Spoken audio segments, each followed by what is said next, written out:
Itulah penghargaan terhadap alat-alat Anda. Jadi sebuah kebanggaan ketika saya buka ya alat saya ini ya, saya selalu tunjukkan ke teman-teman ya, nih loh, ini modal saya untuk cari duit. Satu, minyak jelantah, yang minyak yang harusnya dibuang ya, itu sekarang bisa untuk nyetak uang. Nggak perlu modal toh, Bapak Ibu ya. Wong ini sampah ini sebetulnya, minyak yang udah nggak terpakai ini. Ini bisa untuk nyetak uang ini. Nah, ini kan edifikasi luar biasa. Orang jadi berpikir, oh iya ya. Nah, betapa mudahnya kita nyetak uang. Nah, jadi isinya ini gelas kecil, Bapak Ibu. Ya, satu aja, gelas kecil. Terus NSTM.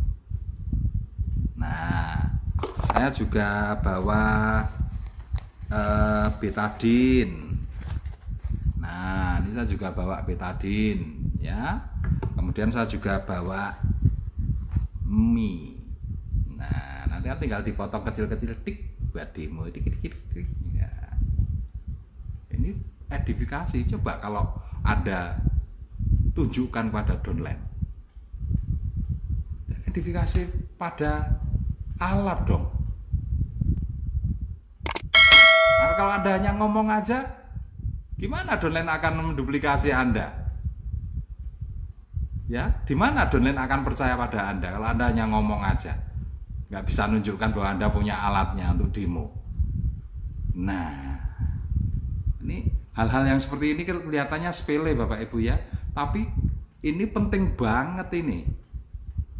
Ya, kita harus paham konsep edifikasi itu, harus paham betul bahwa itu harus ditunjukkan, karena itu building trust, itu bangun kepercayaan. Coba kalau 10.000 dolen Anda punya seperti ini, ketika ke tetangga mereka demo ya, mereka nunjukkan ada 10.000 kali demo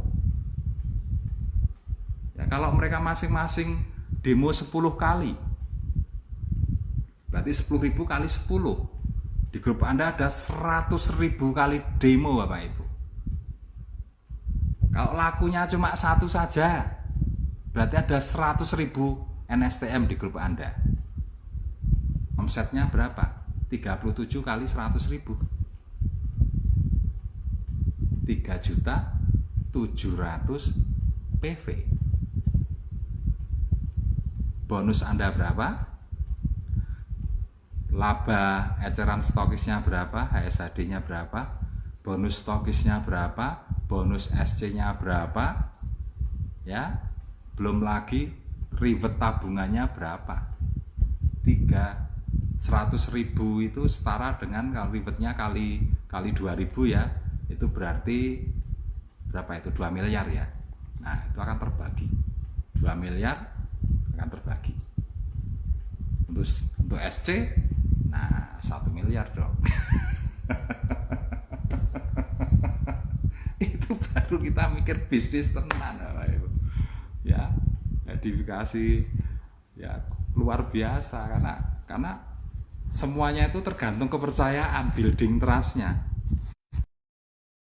Stok ini juga building trust namanya. Membangun kepercayaan itu harus ada stok. Saya selalu bawa Bapak Ibu. Nah, saya selalu bawa itu minimal 2. Ya, 2. Oh, satunya di situ. Nah, minimal 2 saya bawa. Demonya aja juga 2. Karena kalau takutnya satunya habis. Nah, ini saya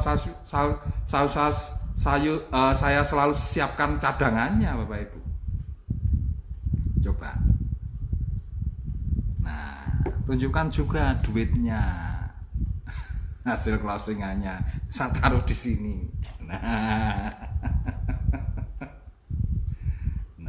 apa ndak kuat ya dengan edifikasi alat seperti ini? Luar biasa kemampuan bisnis Anda. Faktor kalinya sudah ada. Tinggal bagaimana Anda punya strategi untuk membangun kepercayaan ya. Nah, edifikasi harus dilakukan di grup Anda. Bangun building trust-nya di grup Anda. Nah, sehingga semuanya bisa bergerak, Bapak Ibu. Nah, itu cara edifikasi ke produk. 1, ya, membentuk pemakai. Yang kedua, ya, menciptakan penjualan yang luar biasa. Tinggal Anda lakukan edifikasi ke alatnya. Nah, itu baru Anda ketemu ya solusi untuk menciptakan omset yang dahsyat. Caranya begitu. Nah, kenapa? Karena Anda punya produk yang luar biasa, yang kekuatan demonya luar biasa. Cushion itu juga luar biasa demonya. Lit. Nah, ya, kebetulan cushionnya di sana ini. Nah, jadi banyak Bapak Ibu produk-produk yang akan membuat bisnis Anda booming itu banyak.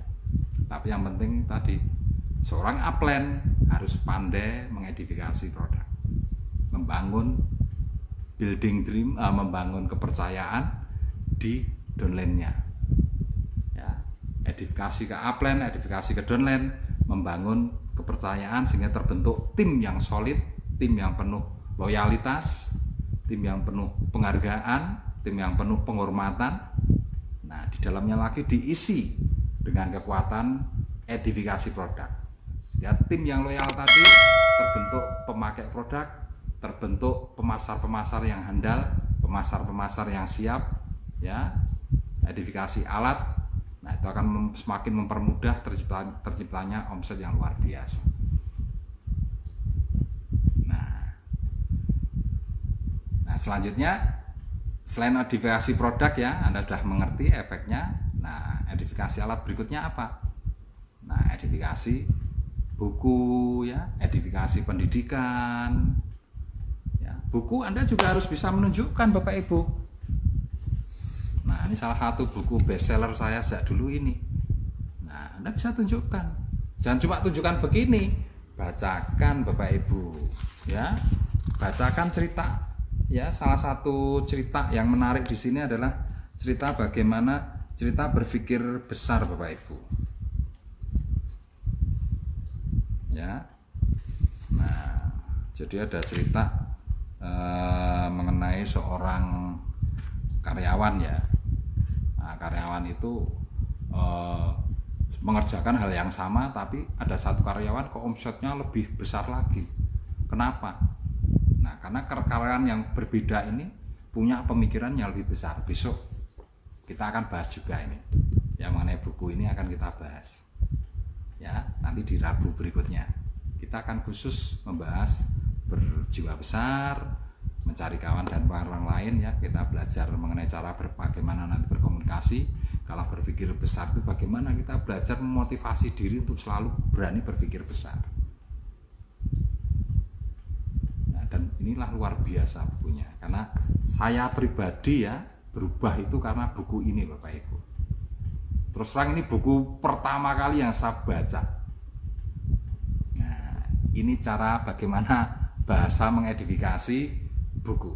Inilah buku yang pertama kali saya baca dan hasilnya luar biasa. Yang tadinya saya nggak berani berpikir besar, setelah baca buku ini luar biasa, saya berani berpikir besar. Makanya ketika saya bergaji 250.000, saya berani tulis penghasilan saya 50 juta. Itu gara-gara buku ini Bapak Ibu. Nah, itu cara mengedifikasi buku. Anda bisa merasakan? Anda pengen beli, pengen pakai toh? Nah, itu efeknya Bapak Ibu. Coba kalau 10.000 dolar Anda baca ini semua, ya, dan Anda juga sering bahas di home sharingnya, ya.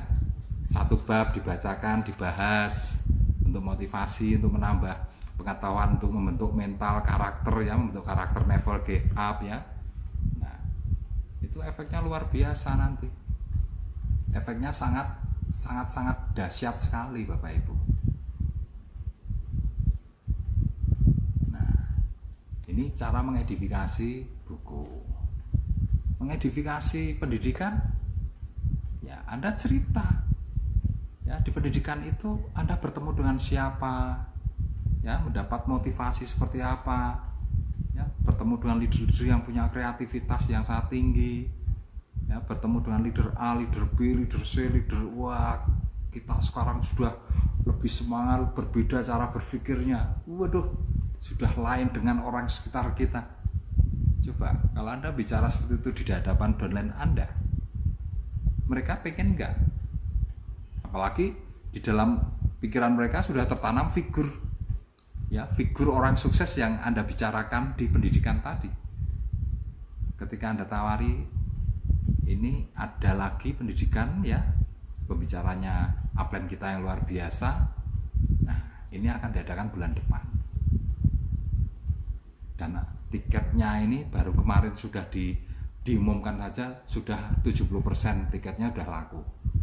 Ini kalau kita nggak cepet-cepet, ya, kita hanya punya kesempatan 30%. Nah, bagi Anda yang ingin sukses, bagi Anda yang ingin maju, nah, coba dikejar yang 30%. Ayo, daftar sekarang. Gak usah mikir punya uang, kan masih bulan depan. Pokoknya yang penting daftar dulu. Uangnya gampang. 800.000 tiketnya, jual 8 NSTM, kamu sudah bisa bayar. Kamu udah punya alatnya, kamu udah siap produknya, tinggal kamu puter aja produknya. Prospek 10 orang, kamu sudah bisa beli tiket. Nah, itu edifikasi pendidikan, ya. Nah, jadi efek edifikasi itu luar biasa, Bapak Ibu, ya. Dan itu yang harus Anda lakukan setiap kali Anda ketemu dengan downline Anda. Ya, pokoknya cerita semua yang positif, ya, cerita semua yang positif, ya. Nah, dan itu akan berefek tadi, downline Anda akan loyal, percaya, loyal. Makanya ketika Anda edifikasi pendidikan, mereka pasti ikut, edifikasi produk mereka pasti memakai, edifikasi buku mereka pasti beli dan baca. Dan itu kalau itu berjalan, itu yang namanya sistem, Bapak Ibu. Itu sistem berjalan di dalam bisnis Anda. Paham ya sekarang, ya? Ya, jadi menjual itu ada di dalam sebuah sistem, ya. Jadi efek kenapa Anda mau menjual, karena hasil dari edifikasi, ya, hasil dari sistem. Paham? Nah, oke, ini sekarang udah jam berapa ini? Sebentar, saya lihat jamnya. Jam. Oh, masih jam 9:04, masih lama. Saya pikir udah mau selesai. Ya, kita sudah di materi edifikasi, saya pikir sudah cukup, ya, untuk edifikasinya. Nah, sekarang kita lanjut ke materi berikutnya yang namanya konsultasi, Bapak Ibu. Konsultasi ini wajib, Bapak Ibu, ya. Dan konsultasi ini juga karena efek duplikasi.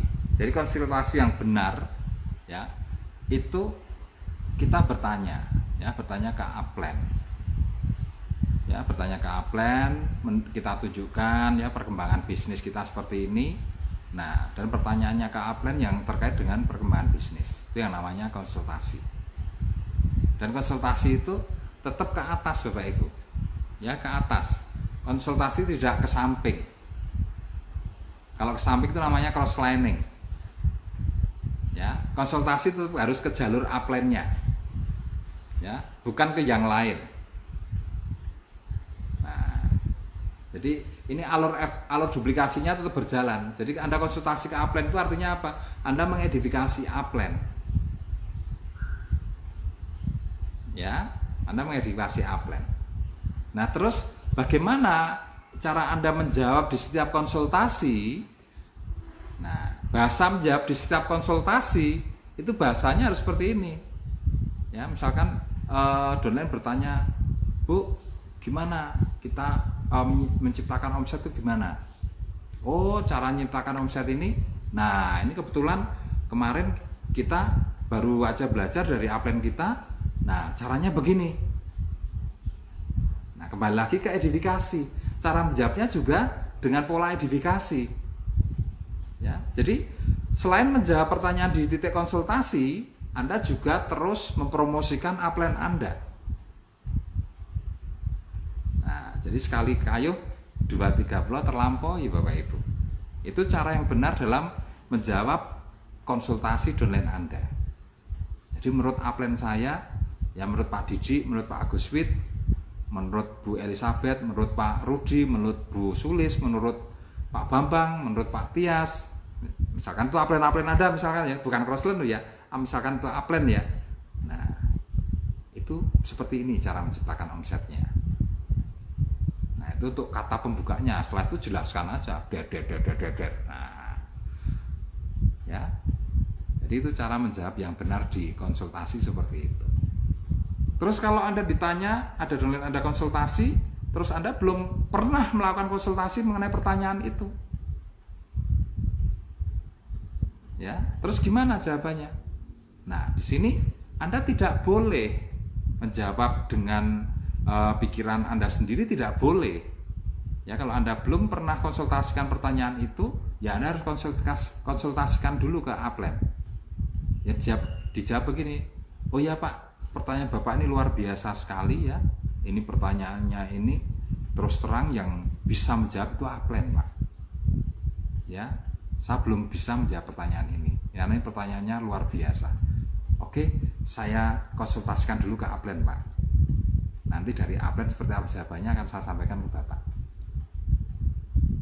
Nah, yang tanya juga mantap, karena dirinya juga dihargai, tidak dianggap ringan ya. Nah, upline sendiri sudah menjalankan sebuah pola yang benar. Satu, edifikasi ke upline. Yang kedua, memang benar-benar apa yang harus dia jawab harus datang dari upline, sehingga proses duplikasinya itu terus sama. Ya, bukannya di pertanyaan ini nanti Anda jawab A, ketika ini ketemu upline ditanyakan lagi, upline-nya jawab B. Wah, si downline kan bingung. Loh, menurut upline saya Bu Eli kok jawabannya begini, tapi ketika saya tanya ke Pak Agus Fit, kok jawabannya seperti ini. Terus yang mau saya ikutin siapa ini? Downline bingung. Nah, kalau downline bingung apa yang terjadi Bapak Ibu? Yang namanya orang bingung ya. Nah, dia jadi akhirnya apa? Jalan sendiri. Dia nggak peduli dengan Bu Eli, dia nggak peduli dengan Pak Agus. Si malah bingung ke, melaku dewe. Yang terjadi apa? Nombrok tidak sistem Bapak Ibu. Nah, ini konsultasi ini juga penting ya. Jadi cara menjawab di konsultasi, terus apa yang harus dikonsultasikan ya. Nah, jadi kalau konsultasi ya, misalnya kayak konsultasi produk, itu jangan cuma ke Anda ke upline itu hanya sekedar tanya, Pak dosisnya berapa? Rugi kalau Anda tanya begitu. Misalkan Pak, ini saya ada konsumen diabetes. Terus kenapa kok NSTM itu bisa untuk diabetes Pak? Nah, jadi bertanya sambil belajar, sambil konsultasi, ya. Jadi Anda tidak rugi, Anda chatting di WA dengan upline Anda itu tidak rugi, tidak cuma diabetes itu cuma 5 tetes, pos 10 tetes kali 3 selesai, tidak cuma itu. Anda sekalian konsultasi knowledge, Pak kenapa ya? Kok NSTM bisa untuk diabetes, kenapa kok NSTM itu bisa untuk darah tinggi ya. Nah, saya itu udah lihat presentasinya Pak, slide presentasinya udah saya lihat, tapi kok saya belum paham itu, kok saya belum jelas. Saya juga sudah lihat videonya Pak Agus yang mengenai NSTM, kok saya juga belum jelas ini.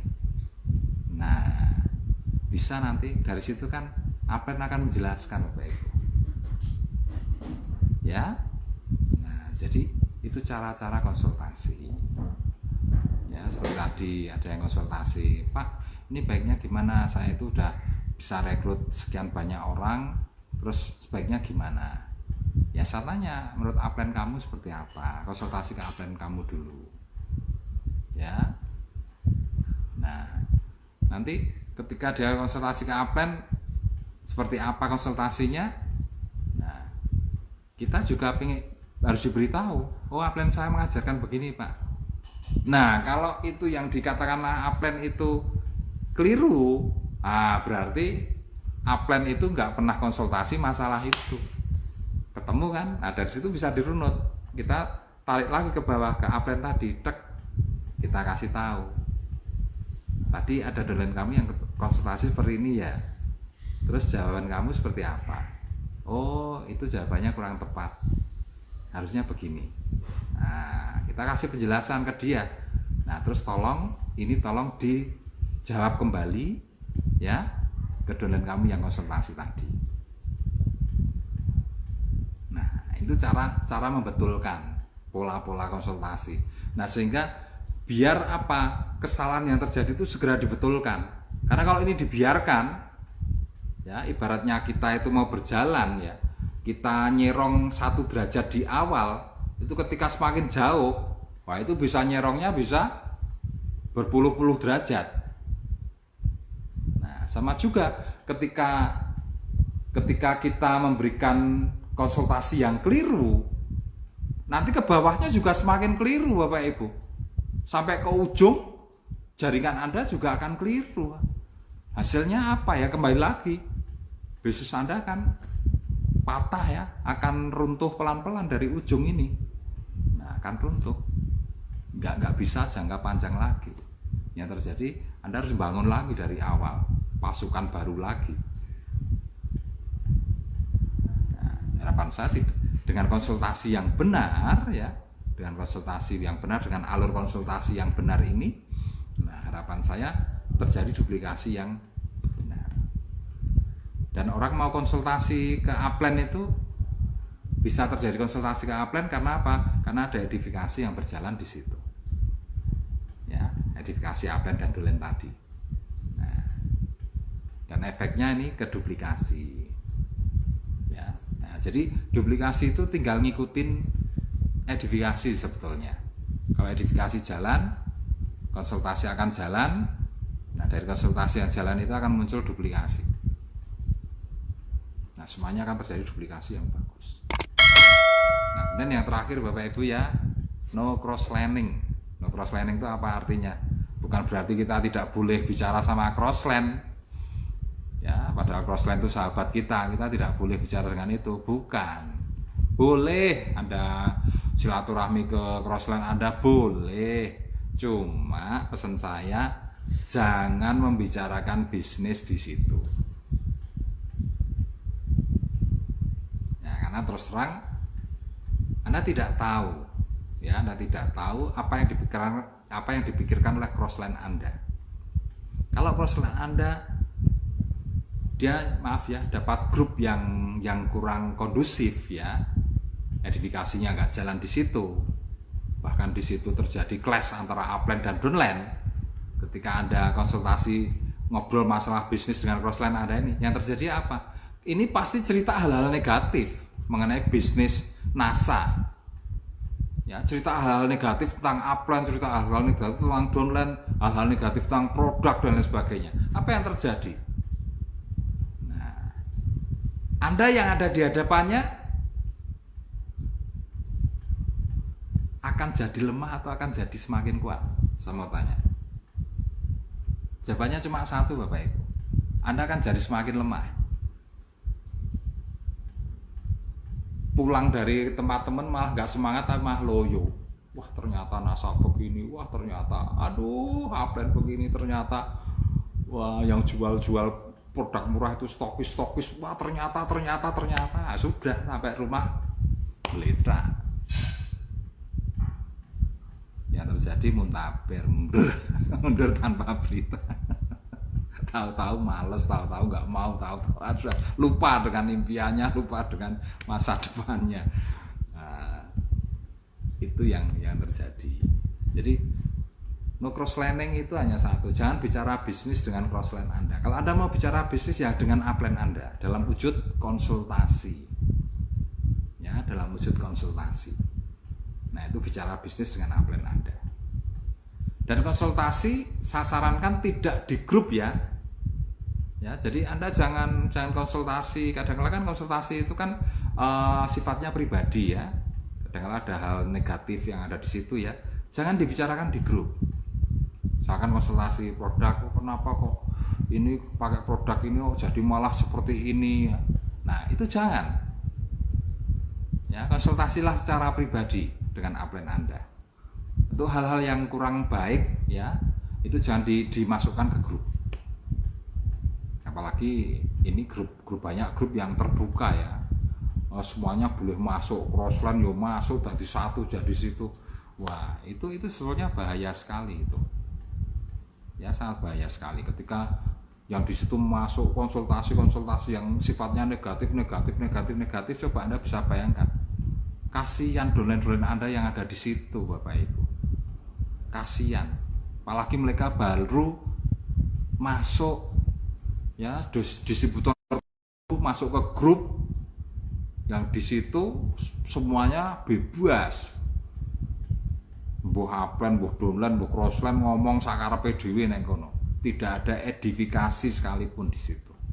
Yang terjadi apa? Dolen baru itu lihat yang tadinya semangat, lihat banyak komplain, lihat banyak bahasa negatif di situ. Akhirnya terjadi apa? Hilang kepercayaannya, building trust-nya nggak terbangun. Nah, jadi hati-hati. Ya, konsultasi ini kalau hal yang negatif saya sarankan konsultasinya secara pribadi ke Aplen. Bisa dipahami ya. Nah, jadi kayak edifikasi tadi ya. Kalau Anda punya hal negatif jangan pernah dibawa ke bawah. Jangan pernah dibicarakan dengan downline. Ya. Apapun keluhan negatif Anda itu larinya ke atas, ke Aplen. Ya, bicarakan dengan Aplen. Temukan solusinya dengan Aplen. Nah, seperti itu Bapak Ibu. Ya, konsultasi yang benar itu seperti itu. Jadi kadang-kadang saya itu sedih kalau lihat grup itu. Ini gimana ini? Ya, grupnya kok dibikin seperti ini, orang bebas konsultasi, orang bebas mengutarakan keluhan-keluhan yang negatif ya. Nah, itu sebenarnya merusak itu. Ya, merusak mindset, merusak pola pikir, merusak kepercayaan, ya, merusak, tidak ada edifikasi di situ.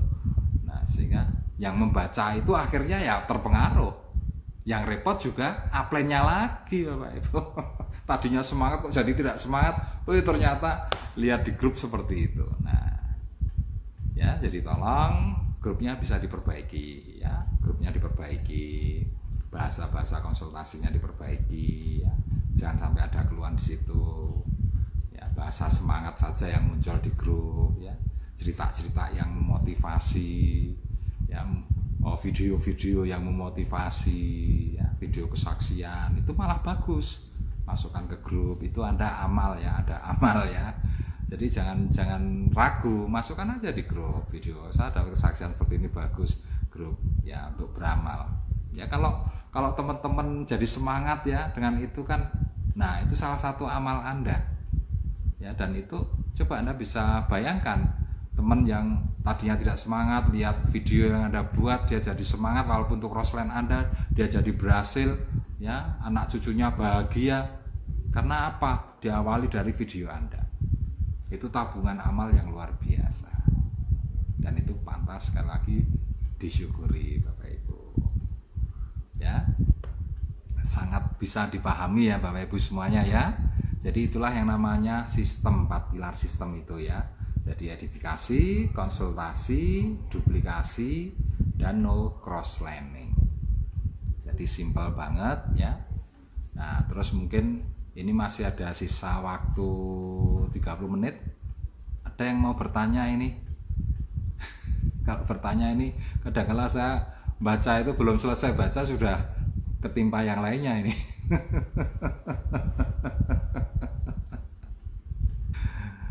Ya.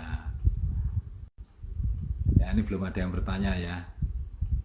Oke, kalau sudah bisa dipahami Bapak Ibu semuanya ya.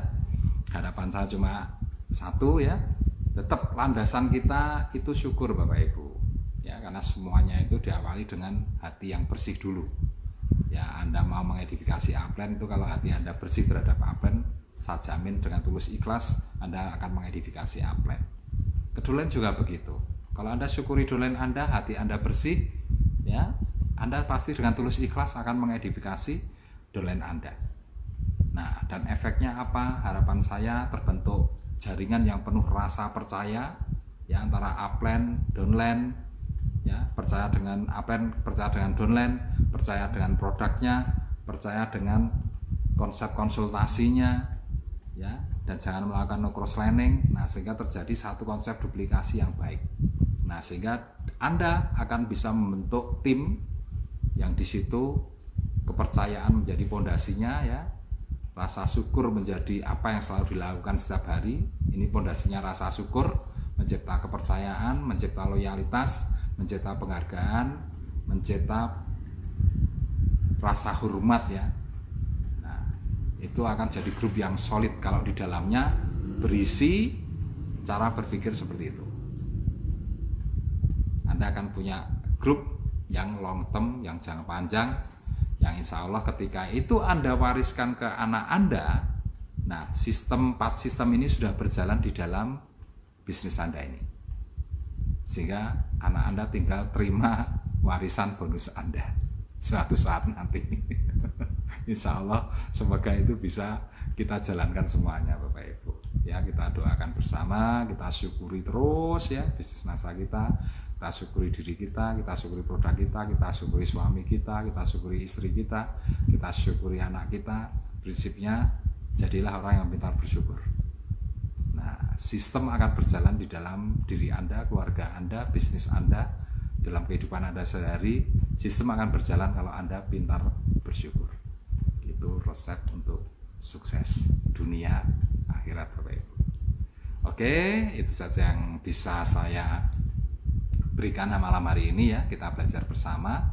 Jadi insya Allah ini bisa menjadi istilahnya apa ya, pegangan, ya, menjadi pengetahuan, ya, walaupun kita berikan secara singkat, ya. Nanti bisa Anda kembangkan, ya, bisa Anda konsultasikan ke upline Anda, ya.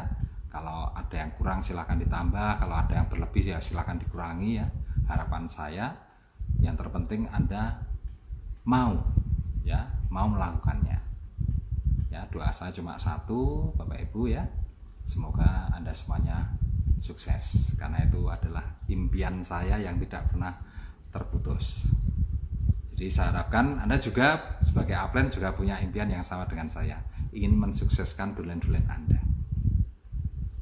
Oke, itu saja dari saya. Terima kasih, semoga barokah, dan terima kasih. Assalamualaikum warahmatullahi wabarakatuh. Salam sukses untuk Anda semuanya.